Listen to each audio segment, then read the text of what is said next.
उस दिन सुबह सब कुछ नॉर्मल था, लेकिन हमें क्या पता था कि वही दिन हमारी ज़िंदगी की सबसे यादगार रात में बदल जाएगा। मम्मी-पापा सुबह-सुबह गाँव जाने की तैयारी कर रहे थे। घर में हलचल थी, मम्मी रसोई में रखे सामान को टोकरी में रख रही थीं और बार-बार हमें समझा रही थीं, देखो बेटा, 2 दिन के लिए जा रहे हैं, घर अच्छे से सँभालना, गैस बंद रखना, लाइट फालतू मत जलाना, अगर रात में डर लगे तो दोनों साथ में सो जाना। पापा ने मुस्कुराकर कहा, तुम दोनों अब बच्चे नहीं रहे, समझदार हो गए हो।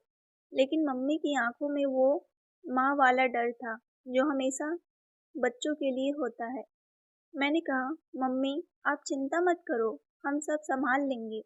मेरे भाई आयुष ने भी मजाक करते हुए कहा, हाँ मम्मी, हम अब बच्चे नहीं रहे, जवान हो गए हैं। मम्मी ने प्यार से हमारे सिर पर हाथ फेरा और कहा, जवान हो गए हो, पर भूलना मत, गैस बंद करना सबसे ज़रूरी है। हम दोनों हंस पड़े। कुछ ही देर में वो दोनों ऑटो में बैठकर निकल गए। उनकी परछाई जैसे ही गली के मोड़ से ओझल हुई, घर में सन्नाटा उतर गया। शुरुआत में तो हमें बड़ा मज़ा आ रहा था, घर जैसे हमारा हो गया हो। कोई टोकने वाला नहीं, कोई रोकने वाला नहीं। हम दोनों ने सबसे पहले टीवी ऑन किया और वो सारे चैनल देखे जो मम्मी-पापा के सामने देखने की हिम्मत ही नहीं होती थी। दोपहर तक हमने मैगी बनाई, हँसी-मज़ाक किया और फिर हम अपने-अपने फ़ोन में खो गए। शाम होते-होते जब सूरज की रोशनी दीवार से खिंचकर खिड़की पर पहुँची, तो घर में अजीब-सी खामोशी बढ़ने लगी। बाहर सड़क पर कभी-कभी किसी की बाइक के गुजरने की आवाज़ आती, लेकिन घर के अंदर जैसे थम गया था। मैं खिड़की के पास बैठी आसमान देख रही थी। बादल गिर आए थे और हल्की हवा चल रही थी।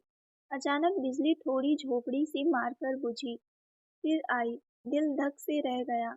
मैंने धीरे से कहा, भाई, अगर लाइट चली गई तो? उसने कहा, तो मोमबत्ती जलाएंगे। डरने की कोई ज़रूरत नहीं। रात के करीब 8:30 बजे। मैंने कहा, चलो कुछ खाने का बना लेते हैं। भाई बोला, चलो, आज मैं भी मदद करूँगा। मैं मुस्कुराई। मम्मी देखती तो हैरान हो जाती। हम दोनों किचन में गए। मैंने आलू की सब्जी और रोटी बनाने का सोचा। गैस ऑन की, तेल डाला और फिर बातों में लग गए। भाई ने मोबाइल में गाना लगाया और ज़ोर-ज़ोर से गाने लगा। मैंने कहा, थोड़ा धीरे, वरना पड़ोसी सोचेंगे हम पार्टी कर रहे हैं। सब्जी पक रही थी, रोटियां बन रही थीं। बीच में हम हंस रहे थे, मस्ती कर रहे थे। उस वक्त कहीं से भी डर का एहसास नहीं था। करीब 9 बजे खाना बन गया। हमने गैस का बटन घुमाकर बंद किया। कम से कम हमें लगा कि हमने बंद किया है। प्लेटों में खाना परोसा और टीवी के सामने बैठ गए। मूवी चल रही थी। दोनों खाना खाते हुए हंस रहे थे, चुटकुले सुना रहे थे। उस वक्त कौन सोच रहा था कि कुछ ही घंटों बाद वही घर मौत के मुहाने पर खड़ा होगा। खाना खाकर मैं सिंक में प्लेट रख कर आई, तभी मम्मी का फ़ोन आया। बेटा, खाना खा लिया? मैंने कहा, हाँ मम्मी, सब बढ़िया। उन्होंने कहा, गैस बंद कर दी? मैंने कहा, हाँ मम्मी, आप टेंशन मत लो। लेकिन सच्चाई ये थी कि उस वक्त गैस पूरी तरह बंद नहीं हुई थी। बर्नर का नॉब थोड़ा-सा खुला रह गया था। गैस बहुत धीरे-धीरे रिसने लगी थी, बिना आवाज़, बिना गंध महसूस किए। हमें पता ही नहीं चला हमें पता ही नहीं चला कि मौत की हवा घर के अंदर फैलने लगी थी। हमने सारे कमरे की लाइट बंद की और हम अपने-अपने कमरे में चले गए।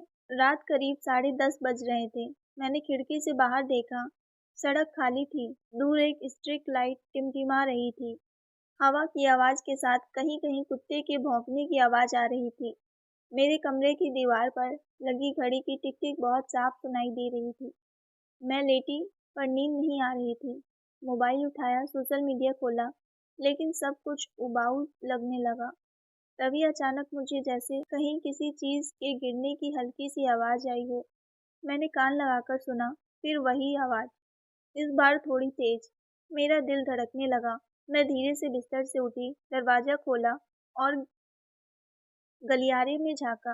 बाहर अंधेरा था, बस रात की नीली रोशनी खिड़की से अंदर आ रही थी। मैंने हल्के कदमों से भाई के कमरे की तरफ बढ़ी और धीरे से कहा, भाई। उसने करवट लेकर कहा, क्या हुआ? मैंने कहा, कुछ आवाज़ आ रही है।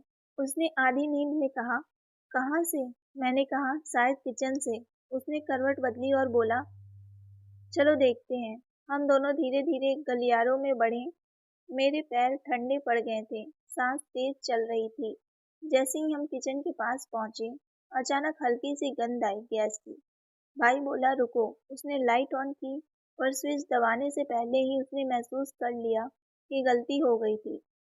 उसने तुरंत मेरा हाथ पकड़ा और बोला, पीछे हटो, लाइट मत ऑन करना। उसकी आवाज़ में डर था।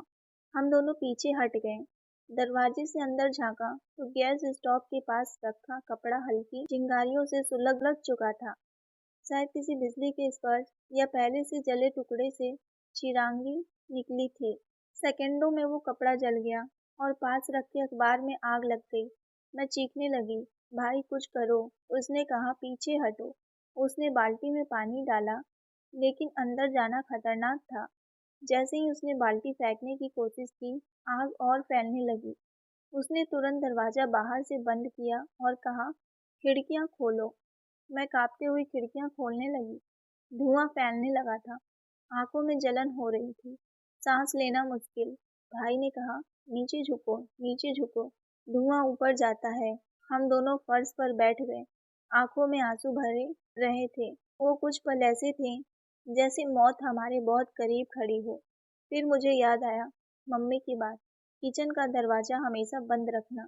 और वही बात उस रात हमारी सबसे बड़ी सुरक्षा बन गई। अगर दरवाजा खुला होता तो आग सीधे बाहर आती और पूरा घर जल जाता, पर दरवाजा बंद था, इसीलिए आग किचन के अंदर ही सीमित रह गई। भाई बार बार कह रहा था, भगवान कुछ कर दो। मैंने हाथ जोड़ लिया, हे भगवान हमें बचा लो। बाहर हवा चल रही थी, जैसे भगवान खुद उस आग को बुझाने की कोशिश कर रहे हों। कुछ मिनटों बाद अंदर से आवाज़ धीमी होने लगी। शायद ऑक्सीजन खत्म होने से आग खुद ही शांत हो रही थी। हम दोनों दरवाजे के पास चुप बैठे थे, एक दूसरे का हाथ कसकर पकड़े हुए। मेरी हथेलियां पसीने से भीग चुकी थी। मैं कांपते हुए बोली, भाई अब क्या होगा? उसने कहा, कुछ नहीं होगा, बस यहीं रहो।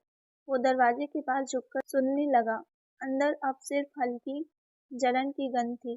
उसने धीरे से दरवाजा थोड़ा खोला। धुआं का बादल बाहर निकला।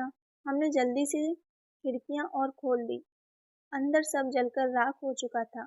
कपड़ा, अखबार और गैस का हिस्सा भी पूरा काला पड़ गया था। लेकिन चमत्कार ये था कि आग अपने आप बुझ चुकी थी। मैं फर्श पर बैठ गई और रोने लगी। ये सब मेरी गलती है। मम्मी ने कहा था गैस चेक करना। भाई मेरे पास बैठ गया और बोला, गलती इंसान से होती है, लेकिन भगवान ने हमें माफ़ कर दिया। उसकी आवाज़ में भी डर था, पर शांति भी थी। हम दोनों वहीं बैठे रहे, जैसे जिंदगी और मौत के बीच का फासला देख रहे हों। घड़ी में रात के 2 बज चुके थे। बाहर सन्नाटा था, अंदर राख की गंध। हमने फिर सारे दरवाजे खिड़कियां बंद की, पंखा चालू किया ताकि धुआं निकल जाए। उस रात को जिसने हमें जलाया नहीं, बल्कि रोशनी दिखाई दी। और शायद यही जिंदगी की असली मतलब है, डर में भी उम्मीद देखना, गलती में भी सबक ढूंढना, और हर लापरवाही के बाद जिम्मेदारी से जीना। उस रात को याद करते हुए आज भी मेरी आंखें भर आती हैं, लेकिन अब वो डर के नहीं, शुक्रिया के आंसू होते हैं, क्योंकि मैं जानती हूँ अगर वो रात ना आती तो हम कभी इतने मजबूत नहीं बनते। उस रात ने हमें बदल दिया हमेशा के लिए। दोस्तों, कहानी पसंद आई हो तो वीडियो को लाइक शेयर करें। साथ ही अगर आप हमारे चैनल पर नए हैं तो चैनल को सब्सक्राइब ज़रूर करें। मिलते हैं एक नई और सच्ची कहानी को लेकर। तब तक के लिए आप सबका थैंक यू।